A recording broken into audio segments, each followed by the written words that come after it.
Questions, Richard Thompson. Number one, Mr. Speaker. Mr. Speaker, I know that members from across the House will want to join me in offering our best wishes to His Majesty the King and Her Royal Highness the Princess of Wales. Mr. Speaker, this morning I had meetings with ministerial colleagues and others. In addition to my duties in this House, this afternoon I shall be meeting the extraordinary 100-year-old Holocaust survivor, Lily Ebbett. Lily promised that if she survived Auschwitz, she would tell the world the truth of what happened. Never has such a promise been so profoundly fulfilled.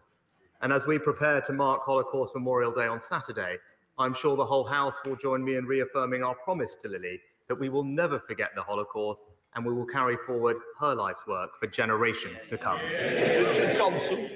Thank you, Mr. Speaker. And can I echo the Prime Minister's comments on World Holocaust Day? My constituents, like all of our constituents, rely on the Royal Mail to deliver important items of mail and packages and for people to run their businesses.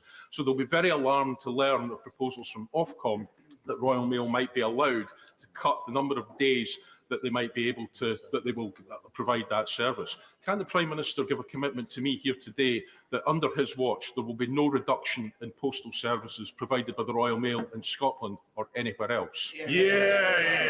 Well, Mr. Speaker, I agree about the importance of the Royal Mail's universal service obligation, and as you will have heard from the Minister this morning, we remain absolutely committed to ensuring that it remains as it is. Paul Wells. Thank you, Mr. Speaker. The Lib Dem-run council in Eastleigh has just received a report from their external auditors warning of the possibility of fraud and ignoring whistleblowers who try to warn them. Does the Prime Minister agree with me that Lib Dem leaders who shun accountability, shun transparency and simply say "not me, Gov" should start showing some remorse and responsibility or make way for those who will? Well, We'll hear the answer. Come on. my honourable friend raises an important matter to the people of Eastleigh, which I was pleased to discuss with him on my recent visit to his area, and I know that the contents of the report are deeply concerning. It is disappointing to see this Liberal Democrat-run council rack up debt with absolutely no plan for how to fund it. And the council has been issued with a best value notice, and I know that he is talking to the Department of Levelling Up, who will be monitoring the situation closely. We now come to the Leader of the Opposition, Keir Starmer. Thank you, Mr. Speaker. Can I join the Prime Minister in his comments about His Majesty the King and Her Royal Highness the Princess of Wales, and in his comments about Holocaust Memorial Day? Never again must be said more defiantly this year, as it's said every year. Mr. Speaker, last week we lost Sir Tony Lloyd, a true public servant who touched the lives of many people across the House and across the country. And I'm glad that his family were here yesterday to hear the many tributes to and memories of Tony. He will be greatly missed. Mr. Speaker, the Prime Minister's had quite a week, from endlessly fighting with his own MPs to collapsing in laughter when he was asked by a member of the public about NHS waiting lists. So I was glad to hear that he managed to take some time off. Can I just say, I wanted to the Prime Minister, I'm certainly going to hear the Leader of the Opposition. Those people who don't want to hear, they can certainly leave, because that's how it's going to be, so get it in order. Some of you are wanting to catch my eye again. It's not a good way to do it. Yes. Mr. Speaker, I love this quaint tradition where the more they slag him off behind his back, the later they cheer in here. Keep it going. And also, for this side, you can have a joint cup of tea. Come on. Mr. Speaker, I was glad to see that he managed to get some time off yesterday afternoon to kick back, relax, and accidentally record a candid video for Nigel Farage. The only thing missing from that punishing schedule is any sort of governing or leadership. So was he surprised to see one of his own MPs say that he doesn't get what Britain needs and he's not listening to what people want? Prime Minister. Mr. Speaker, he talks about what Britain needs, what Britain wants, what Britain values. This from a man who takes the knee, Mr. Speaker, who wanted to abolish the monarchy, who still doesn't know what a woman is, and who just this week, one of his front benchers said that they back teaching divisive white privilege in our schools, Mr. Speaker. Looking at his record, it's crystal clear which one of us doesn't get Britain's values. Mr. Speaker, he spouts so much nonsense. No wonder they're giving up on him. And even now, as his government crumbles around him and his own MPs point out he's out of touch, got no plan for growth, crime or building houses, the Prime Minister is sticking to his one-man Pollyanna show. Everything's fine. People should be grateful to him. The trouble is, no one's buying it. Does he actually understand why his own MPs say he doesn't understand Britain and that he is an obstacle to recovery? Prime Minister. Again, Mr. Speaker, he calls it nonsense, but these are his positions, Mr. Speaker. Right, and he doesn't want to talk about it, but this is the fact. He chose to represent a now prescribed terrorist group, Mr. Speaker. He chose to campaign against the deportation of foreign national offenders, Mr. Speaker, just like he chose to serve the Right Honourable Member for Islington North, Mr. Speaker.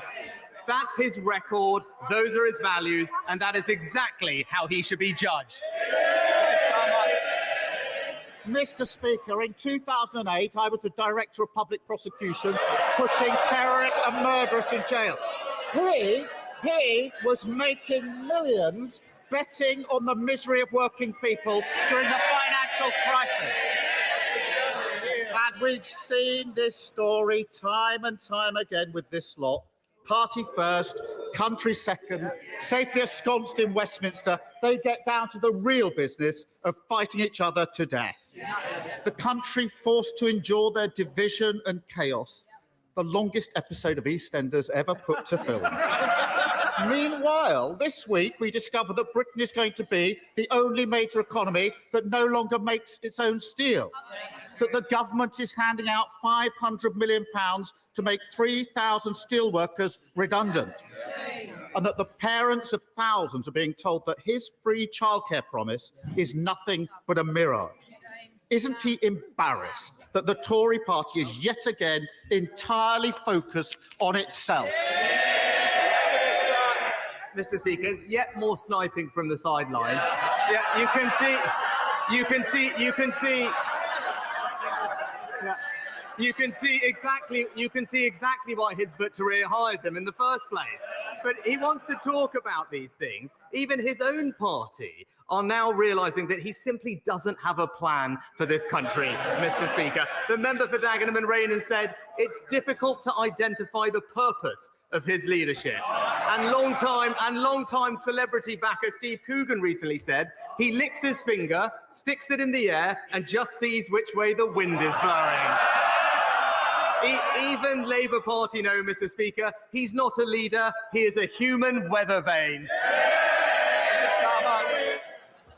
It's not the sidelines, it's behind him that the fire's coming in, Mr. Speaker. And he can try and blame the Labour Party all he wants. The difference is, I've changed my party, he's bullied by his party. And has he found the time in his busy schedule to work out why thousands of parents are being told by their nurseries that they won't get free childcare that he promised them? Prime Minister.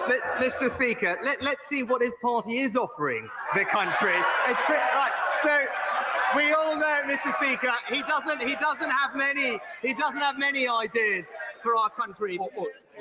I'm going to hear the Prime Minister. Well, he doesn't have many, but one thing we do know, Mr. Speaker, is that You don't want to push it, do you? No.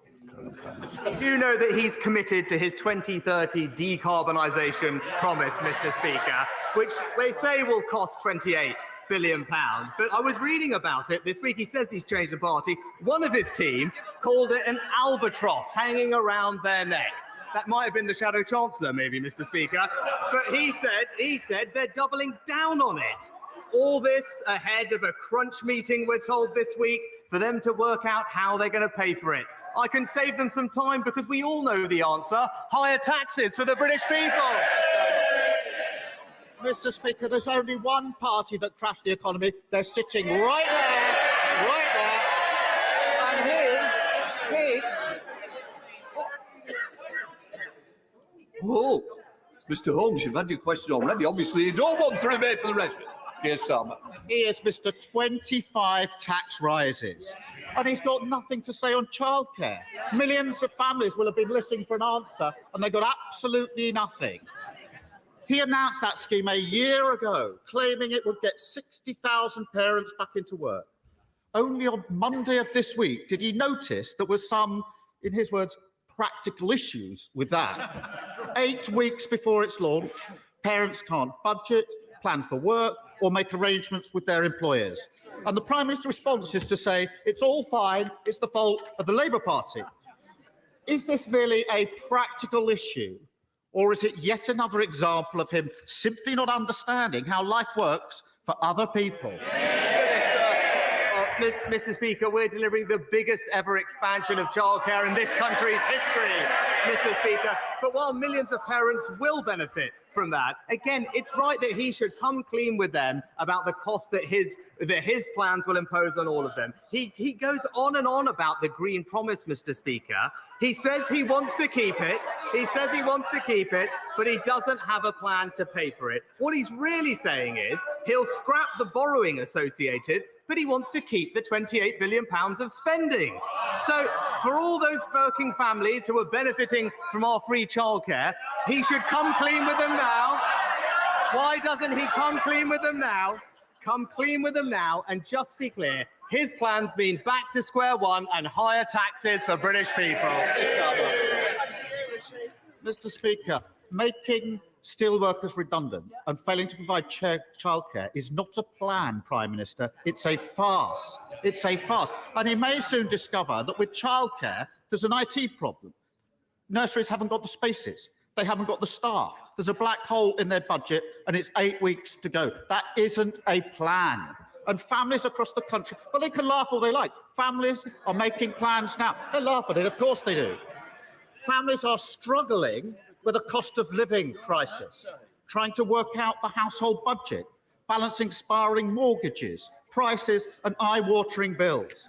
And then at the last minute, they're thrown into chaos because their nursery says they can't deliver the free childcare he promised. Now, he calls that a practical issue. But I preferred the honesty of whichever of his colleagues briefed to the Times that it was, and I quote, a complete shit show. Who was it who briefed that to the Times? Hands up. Will the Prime Minister finally realise? I'll decide how long the question goes. Those who wish not to hear it, I've told you the answer, and I'll help you on the way. Keir Starmer. When will the Prime Minister finally realise that the biggest practical issue facing Britain is the constant farcical incompetence of the government that he leads? Mr. Speaker, another week with no ideas, absolutely no ideas as country, and absolutely no plan. He talked about the cost of living, Mr. Speaker. He talked about the economy, but he never actually brings it up. And we all know why, Mr. Speaker, because things are improving and we are making progress.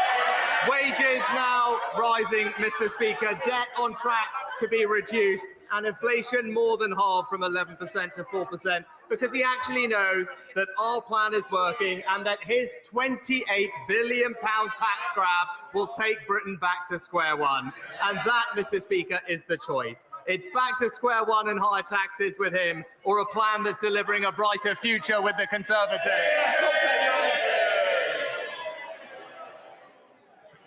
Change of gear, Mr. Speaker. Too many oligarchs and kleptocrats are living off ill-gotten gains beyond the reach of domestic courts here or in countries like America. Ever since the 2016 London Anti-Corruption Summit, moves to create an international anti-corruption court have been gathering momentum to plug this gap.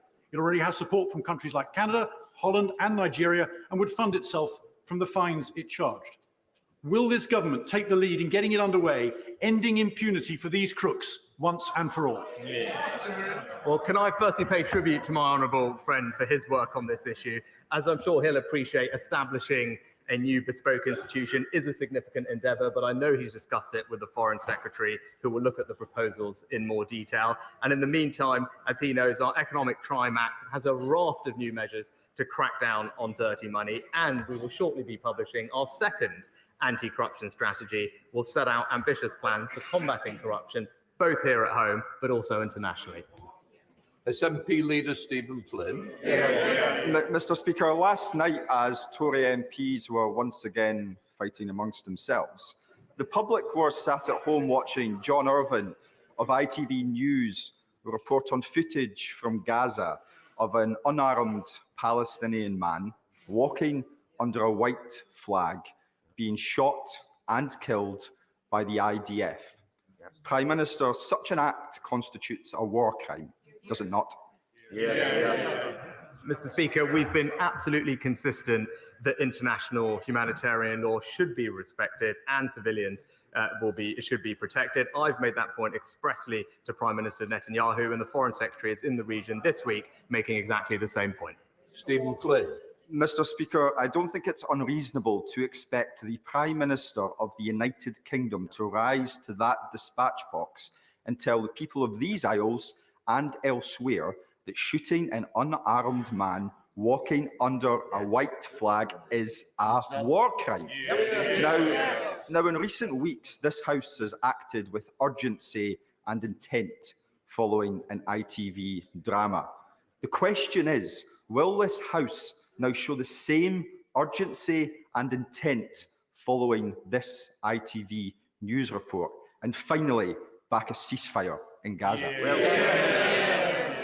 Mr. Speaker, no one wants to see this conflict go on for a moment longer than necessary, and we do want to see an immediate and sustained humanitarian pause to get more aid in and, crucially, the hostages out, helping create the conditions for a sustainable ceasefire. I set out the conditions for that earlier in the House. The Foreign Secretary is in the region today, and will continue to press all our allies and partners to make sure that we can bring about that outcome. Tom Hunt. Speaker, access to NHS dentistry is a key issue in Ipswich and Suffolk.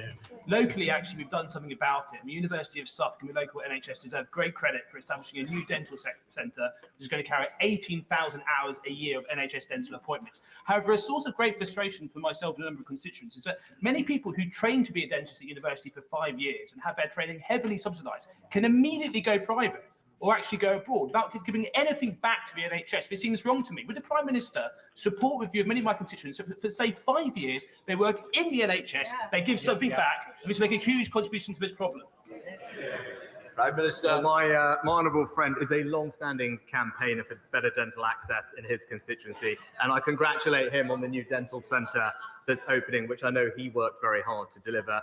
And I agree with him. It's right and fair that we seek better value for the significant investment that the taxpayer makes in the education and training of the dental workforce. That's why, as our workforce plan outlined, we are exploring whether a tie-in would ensure that dentists spend a better proportion of their time in the NHS, and we'll be launching a consultation on this policy later this year.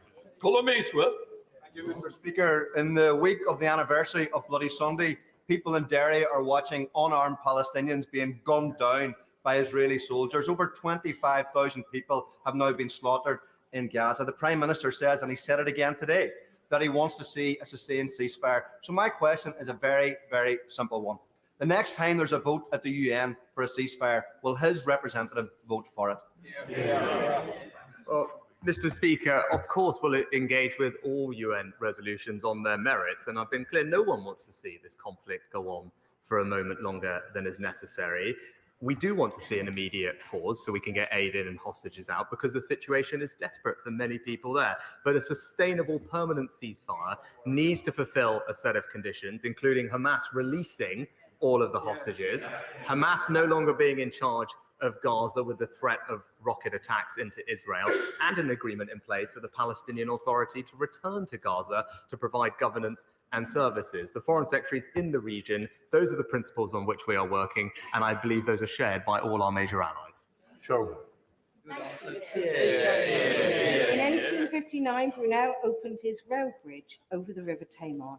In 2022, I met with Network Rail and others to celebrate the agreement to build a simple footbridge going over the railway line in Lostwithiel. That bridge still doesn't exist, and I have no completion date. Can my right honourable friend help? Well, I know that my honourable friend is a long-standing campaigner for the footbridge at Lostwithiel Station, and I recognise her concerns and the pressing need for the construction of this footbridge. I'm told that Network Solution so that it can take forward this important project in the next financial year, and the Rail Minister will keep my honourable friend updated on his progress. Mr. West. Thank you, Mr. Speaker. A report released yesterday by the Joseph Rowntree Foundation found that 1 in 4 people in the North East are living in poverty, with the child poverty rate for every local authority in the region higher than the UK average. Too many of our people are being hard hit. Now, the Prime Minister says that his plan is beginning to work. So can I ask the Prime Minister, where does rising child poverty fit in his plan? Well, in fact, Mr. Speaker, the plan is working because poverty is falling in our country. Since 2010, there are 1.7 million fewer people in poverty, including hundreds of thousands of children. Of course, there's more to do. There's always more to do to make sure children don't grow up in poverty, but that absolutely wouldn't be helped by Labour's £28 billion tax grab on their parents, which would take money out of their families' bank accounts. James Sunderland. Mr. Speaker, Bracknell Forest is a place of aspiration, opportunity and enterprise. Business occupancy rates and employment figures are thankfully high. Footfall at the Lexicon Shopping Centre is up and wages are up, but the cost of living continues to bite across the UK. What more can be done to put more money in people's pockets? Well, it's great to see, thanks to my honourable friend, that Bracknell Forest is thriving with people in work up, footfall in the town centre up, and as he knows, almost 100% of his schools now good or outstanding. But he's right that we must do more to relieve the burden on working people, Mr. Speaker, which is why we cut taxes for tens of millions of people in work earlier this year, worth on average £450. And we've got to stick to the plan for lower taxes, a strong economy, and a brighter future for the people of Bracknell Forest, and absolutely not risk going back to square one with the Labour Party. Debbie Abraham. Mr. Speaker, if everyone had the same good health as the least deprived 10% of the population, in England there would have been a million fewer deaths between 2012 and 2019, and 28,000 fewer deaths in the first year of COVID. These inequalities are not inevitable. Does the Prime Minister think that cuts in social security to 85,000 low-income households, including people in low-paid work in my constituency, will help or to address these health inequalities? Well, I can assure the Honourable Lady that we are committed to caring for society's most vulnerable, and that's why almost 20 million families will see their benefit payments increase this April, which will bring our total support over these few years to around £3,700 per UK household. The Department for Work and Pensions is looking very closely at how it can target its services precisely on the most vulnerable customers. And I know the Honourable Lady spoke to the DWP Permanent Secretary at length about this when he appeared before this Select Committee earlier this month, and I can assure her that he will be writing to the committee on exactly this subject shortly. Jonathan Lord. The post office scandal has affected so many people, including my constituent, Seema Misra, a sub-postmaster from West Byfleet with an outstanding record of service to her community, who was wrongfully convicted in 2010 of stealing £75,000 and was sentenced to prison on her first son's birthday and whilst pregnant with her second son. Does the Prime Minister agree with me, and more importantly with Seema Misra herself, who is in the gallery today with her husband Devinder, that she is due a full apology from the Post Office, a full apology from Fujitsu, and proper compensation as a matter of urgency?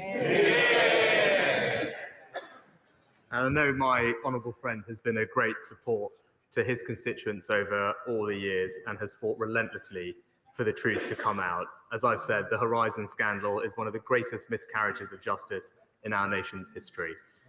We will introduce, as I said a few weeks ago, primary legislation within weeks to ensure that all convictions that were based on erroneous Horizon evidence are quashed, that will clear people's names, deliver justice and ensure swifter access to compensation. Innocent people, like my honourable friend's constituents, have waited far too long, and I'm determined that they receive compensation as swiftly as possible. We have a clear moral duty to right these wrongs, and that is exactly what we will do. Thank you, Mr. Speaker. In 2021, 3,527 food parcels were given out by Bulwell and Bestwood Food Bank. Last year, that number exploded to 6,500, with nearly half going to children. The food bank's now having to buy food to supplement donations, which can only be sustained for a short period. Rather than pretending that things are getting better, will the Prime Minister apologise for the daily chaos in government, which is leaving widespread destitution unaddressed? Well, Mr. Speaker, I don't want to see anyone reliant on food banks, but while they're in place, I have nothing but praise and thanks for the people who run them. But it is wrong to say that we aren't making progress. When I came into this job, inflation was running at 11%. That is the single biggest impact on families' cost of living. And now, thanks to the efforts of this government, most of them opposed by his party, inflation has now been more than halved at 4%. And we're combining that with significant tax cuts to put more money in people's bank accounts at the end of every month. That's the right way to go about supporting people, combined with our extensive cost of living support for the most vulnerable. And all the statistics show that that support has helped, has made a difference, and that's what you get with responsible management of the British economy. Thank you, Mr. Speaker. In November, I held an adjournment debate on the South Fylde line and the need for a passing loop to double its hourly service and increase resilience against delays and cancellations, which again cause misery for travellers over Christmas. The assurances I received from the Rail Minister built on the positivity generated by the reallocation of HS2 funds.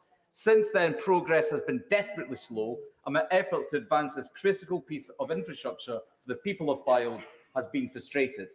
Will the Prime Minister meet with me to discuss how the government can help to get the South Fylde line back on track? Prime Minister. My honourable friend is correct that local transport projects are and must be prioritised, and every region of our country will have more transport investment as a result of the decision that we made on HS2. Now, work is underway to consider potential upgrades to the West Coast Main Line, including improvements at Preston Station, which may support additional local services from South Fylde. I know the Rail Minister is carefully considering these options as we speak, and will update my honourable friend in due course.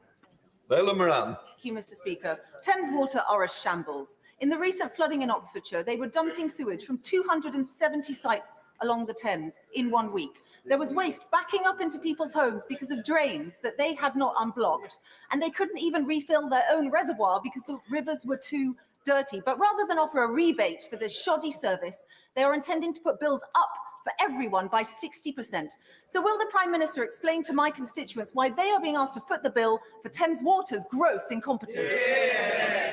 Well, Mr. Speaker, we've been clear that the volume of sewage discharged by water companies is unacceptable, and that's why we've launched the most ambitious storm overflow discharge reduction plan. And we have now achieved monitoring of almost every single storm overflow in England under this and previous governments, and have introduced unlimited penalties on water companies. And where there is evidence of poor performance, the Environment Agency will not hesitate to pursue water companies concerned, just as they did, I believe, a couple of years ago in the Honourable Lady's constituency, where they fined Thames Water specifically £4 million following a serious incident. Theresa May. Thank you, Mr. Speaker.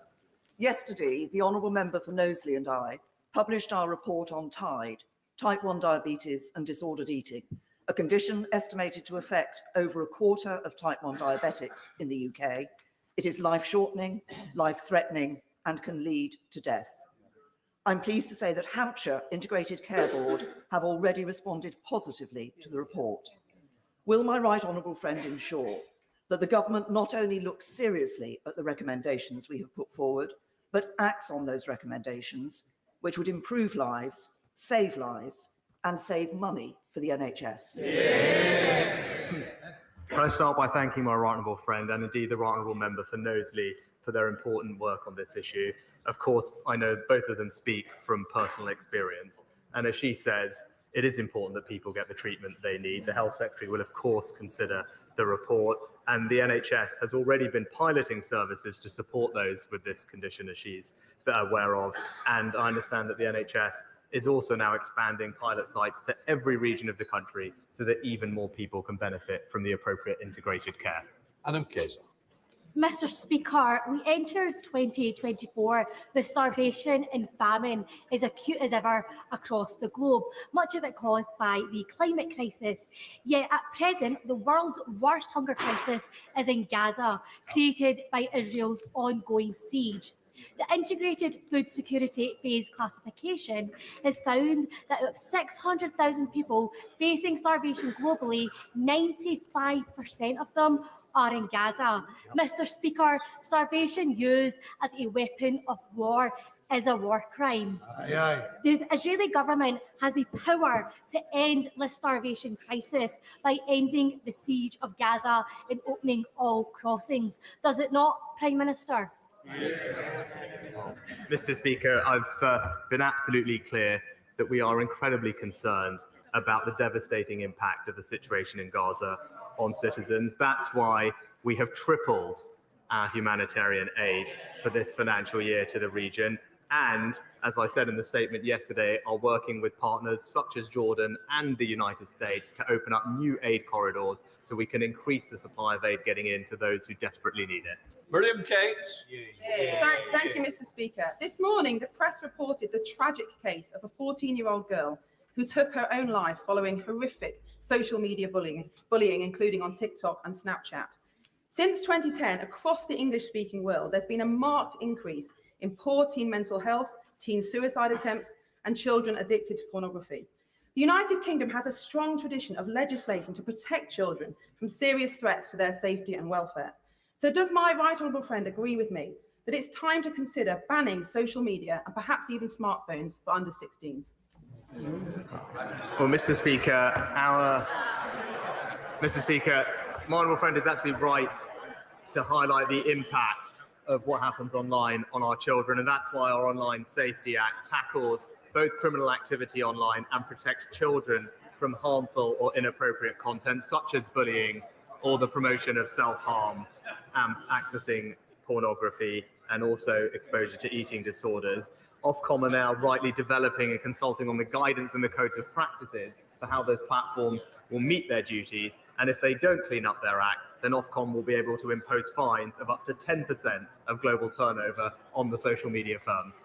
Mr. Speaker, recently released documents reveal that the Foreign Office had serious concerns about Israel's compliance with international humanitarian law and its ongoing assault on Gaza. This assessment was hidden from Parliament, whilst the Prime Minister boldly stated his confidence in Israel's respect for international law. Since then, the scale of Israel's war crimes in Gaza have been revealed to the world thanks to South Africa's case to the ICJ. Therefore, is it now not the time for the Prime Minister to admit that he has the blood of thousands of innocent people on his hands, and for him to commit to demanding an immediate ceasefire and an ending of UK's arms trade with Israel? Mr. Speaker, that's the face of the changed Labour Party.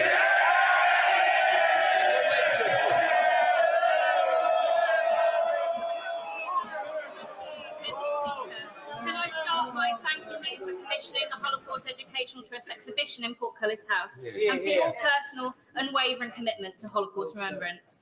Mr. Speaker, as we approach Holocaust Memorial Day, will the Prime Minister join me in commending the important work of the Holocaust Educational Trust, in particular their work with Holocaust survivors, who, despite living through the darkest moment in human history, continue to share their testimony in the hope of ensuring never again. In the face of the appalling rise in anti-Semitism, which we see on the streets of Britain, will my right honourable friend join me in encouraging all members to sign the Book of Commitment and stand up against anti-Semitism? Mr. Speaker, I join my honourable friend in paying tribute to the brilliant work of the Holocaust Educational Trust and thank her for all her work on this issue. I'll be signing the Book of Commitment this afternoon during my meeting with Lily Ebbett, and I encourage members on all sides to do the same and to reaffirm with shared determination to ensure that the Holocaust is never forgotten and to defeat the resurgence of anti-Semitism and all forms of hatred in our country. Final question, Sarah Champion. Mr. Speaker, I represent a proud steel community in Rotherham who stand with the steel workers in Port Talbot at this very worrying time. My constituents don't want to see their taxpayers' money used to make British workers redundant, our primary steel making capacity decimated, and our national security compromised. So will the Prime Minister change his destructive course, starting by looking at the credible multi-union plan to safeguard our steel industry's long-term future? Mr. Speaker, I know this is an anxious time for steel workers in South Wales, but we are committed to working with the steel sector to secure a positive and sustainable future. The Honourable Lady will know that during the pandemic, we provided support